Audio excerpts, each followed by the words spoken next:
Des explosions secouent le ciel du Soudan. Des drones tombent en flammes et les indices pointent vers les Émirats et l'Arabie saoudite. Tandis que la guerre déchire des villes entières, le monde regarde ailleurs, parlant de paix. Comment des civils survivent-ils dans cet enfer? Si vous voulez comprendre l'envers de ce chaos, laissez un et écrivez « Je veux savoir ». Après la chute d'Omar al-Bashir en 2019, le Soudan semblait enfin respirer l'espoir. Les généraux Abdel Fattah al-Burhan et Mohamed Hamdan Dagalo, surnommés Hemeti, se présentaient comme alliés, unis par la promesse de reconstruire le pays. Mais derrière les sourires diplomatiques et les discours officiels, des tensions invisibles couvaient. L'or abondant dans l'ouest du pays et les ressources stratégiques telles que les ports de la mer Rouge devinrent des enjeux cruciaux, attisant la convoitise. Ce qui avait commencé comme une alliance fragile se transforma peu à peu en rivalité acharnée, chaque faction cherchant à consolider son pouvoir et contrôler ses richesses. Dans une petite maison de Niala, Fatima, mère de 3 enfants, observe les nuages de poussière qui s'élèvent au loin, signe qu'un combat a éclaté entre les milices et l'armée régulière. Les rumeurs circulent, des mercenaires, des armes étrangères, des drones, tout converge vers le chaos. Chaque matin, elle se demande si sa famille survivra à la journée. Le marché, autrefois animé, est désormais silencieux, les visages marqués par la peur et la fatigue. Les rumeurs de pillage, de combats pour l'or et d'attaques surprises transforment le quotidien en une course pour la survie. Ainsi, ce qui avait débuté comme une lutte politique interne se mue en une guerre ouverte, où la soif de pouvoir et le contrôle des ressources entraînent des civils innocents dans un tourbillon de violence et de désespoir. Les alliances brisées, les ambitions démesurées et la faim de richesse transforment le Soudan en un terrain où le destin de millions est suspendu à la rivalité de quelques hommes et à l'influence de puissances étrangères. Alors que le Soudan s'enfonce dans le chaos, le conflit ne se limite plus aux seuls généraux locaux. Des puissances étrangères entrent en scène, transformant une guerre interne en véritable champ de bataille géopolitique. Les Émirats arabes unis et l'Arabie saoudite soutiennent activement les Rapid Support Force, fournissant armes, drones et assistance logistique. Ces interventions, bien que niées officiellement, apparaissent clairement dans des images satellitaires et des vidéos de combat, où des drones étrangers survolent les villes assiégées, frappant avec précision les positions de l'armée régulière. De leur côté, la Turquie et la Russie apportent un soutien indirect mais stratégique à l'armée soudanaise, envoyant conseillers militaires, formation et matériel sophistiqué. L'Iran, reprenant contact après des années de relations glaciales, fournit des drones et une expertise technique pour renforcer certaines opérations. L'Égypte, préoccupée par la stabilité de ses frontières et le contrôle des routes commerciales, surveille attentivement l'avancée des milices et coordonne discrètement avec le gouvernement soudanais pour contenir l'influence du RSF.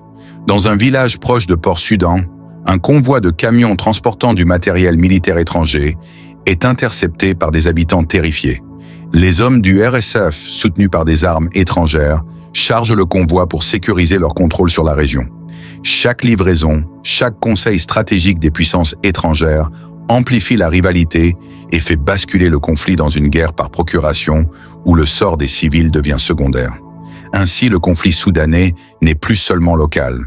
Il est le reflet des ambitions régionales et internationales, où alliances et rivalités dictent les stratégies et nourrissent la violence. Ce mélange d'intérêts étrangers, de calculs politiques et de pouvoirs militaires transforme chaque combat en un épisode de ce théâtre tragique où la population est le spectateur involontaire et la victime silencieuse. Dans les rues de Khartoum, le silence pesant remplace le brouhaha quotidien. Les bâtiments criblés d'impacts et les maisons éventrées racontent l'histoire d'un peuple assiégé. Chaque explosion résonne dans les oreilles des habitants, rappel brutal que la vie ici n'a plus de rythme normal.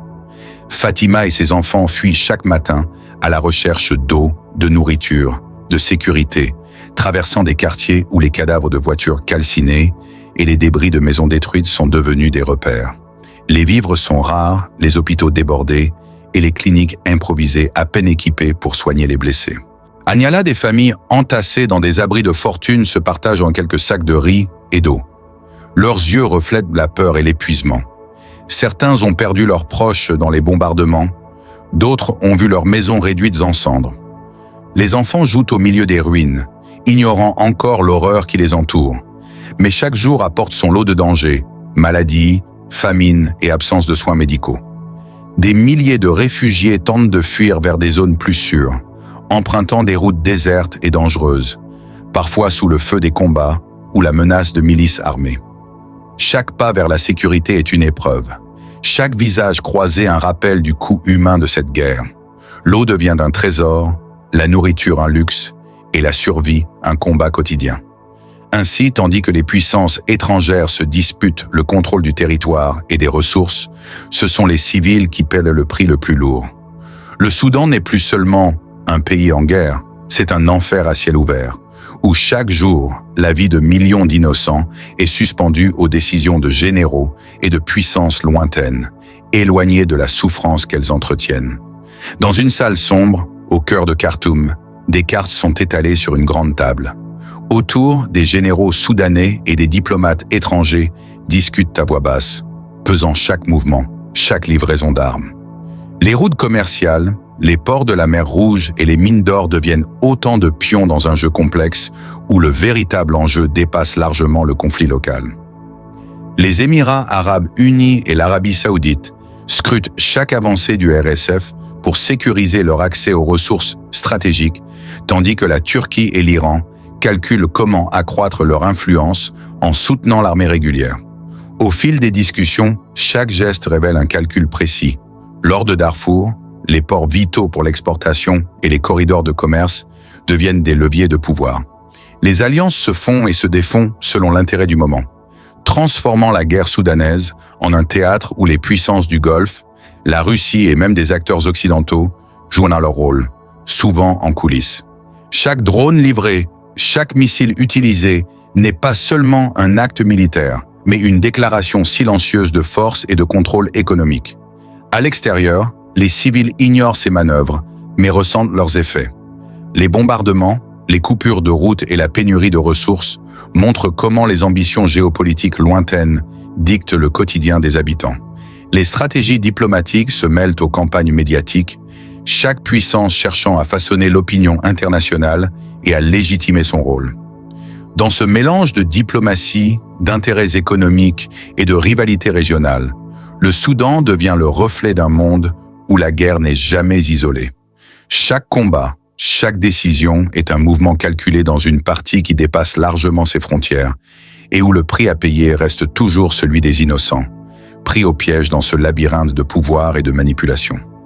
Dans le ciel de Darfour, des drones chinois survolent silencieusement les villes assiégées, repérant les positions de l'armée régulière avec une précision implacable. Ces machines, offertes au RSF par des puissances étrangères, changent radicalement la dynamique du conflit. Chaque explosion, chaque impact est le résultat d'une coordination complexe entre les opérateurs sur le terrain et les stratèges lointains qui surveillent les mouvements depuis des centres de commandement à l'étranger. Les armes modernes ne se limitent pas aux drones. Les mitrailleuses automatisées, les missiles guidés et les systèmes de surveillance sophistiqués transforment chaque bataille en un échiquier technologique. Les forces locales, dépendantes de ces technologies, deviennent des pions dans un affrontement où l'influence des pays donateurs dicte la stratégie militaire et l'issue des combats. Dans les coulisses, la coordination entre alliés étrangers est invisible mais déterminante. Les fournitures d'armes, les formations techniques, le partage de renseignements et même la planification tactique se font à distance, orchestrant chaque mouvement des belligérants comme dans un scénario millimétré. L'ironie est cruelle. Certains pays qui clament soutenir la paix sont en réalité ceux qui alimentent les lignes de front, enrichissant les milices et intensifiant la destruction.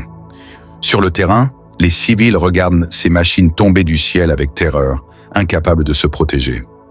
Chaque drone, chaque frappe rappelle que la guerre moderne n'est plus seulement une lutte de soldats, mais un réseau complexe de technologies, d'intérêts étrangers et de stratégies invisibles qui transforment le Soudan en un laboratoire de conflit du XXIe siècle. Et pourtant, dans ce chaos high-tech, le monde continue de parler de diplomatie et de paix, comme si ces discours pouvaient arrêter les explosions qui déchirent le quotidien des habitants. Au milieu des ruines et du chaos, des éclats d'humanité persistent. Fatima distribue de l'eau à ses voisins, malgré la peur, transformant sa maison en abri pour ceux qui n'ont nulle part où aller. Dans les rues de Niala, de petits groupes improvisent des cuisines collectives, partageant le peu qu'ils possèdent pour nourrir les enfants. Chaque geste devient un acte de résistance, une déclaration silencieuse que la vie peut encore triompher malgré la guerre. Au-delà des frontières, des ONG, activistes et journalistes bravent les dangers pour documenter la souffrance et apporter une aide vitale. Les images qu'ils transmettent permettent au monde de voir ce que la plupart ignorent, la résilience d'un peuple qui refuse de disparaître dans l'ombre des bombes et des drones. Ces efforts, aussi modestes soient-ils, rallument une lueur d'espoir dans les cœurs épuisés par des mois de violence. Et le spectateur, face à cette tragédie, est invité à réfléchir. Que feriez-vous si vous étiez à leur place? Resteriez-vous passif ou trouveriez-vous, comme eux, la force de protéger, partager et survivre malgré tout? Dans ce Soudan en flammes, chaque acte de courage, chaque étincelle d'entraide devient une victoire contre l'ombre de la guerre, rappelant que même dans les pires épreuves, l'espoir peut fleurir là où on l'attend le moins. Si cette vidéo vous a ouvert les yeux sur la réalité tragique du conflit soudanais et ses ramifications mondiales, n'oubliez pas de liker pour montrer votre soutien. Votre engagement peut faire une différence, car chaque like, chaque partage permet de faire entendre cette voix trop souvent ignorée. Maintenant, j'aimerais savoir ce que vous en pensez. Quel pays a selon vous le plus de responsabilités dans ce chaos? Laissez votre réponse dans les commentaires. Partagez votre analyse, vos réflexions. Ce débat est important, et c'est ensemble que nous pouvons mieux comprendre les enjeux cachés derrière cette guerre. Et surtout, partagez cette vidéo avec vos proches, vos amis ou sur vos réseaux sociaux. Sensibiliser un maximum de personnes, c'est contribuer à briser le silence autour de ce conflit. Plus le message circule, plus nous avons de chances de voir émerger des solutions et de faire en sorte que le monde prenne conscience de la situation. Merci d'être là, merci de réfléchir, merci de vous engager. Ensemble, nous pouvons être une force de changement.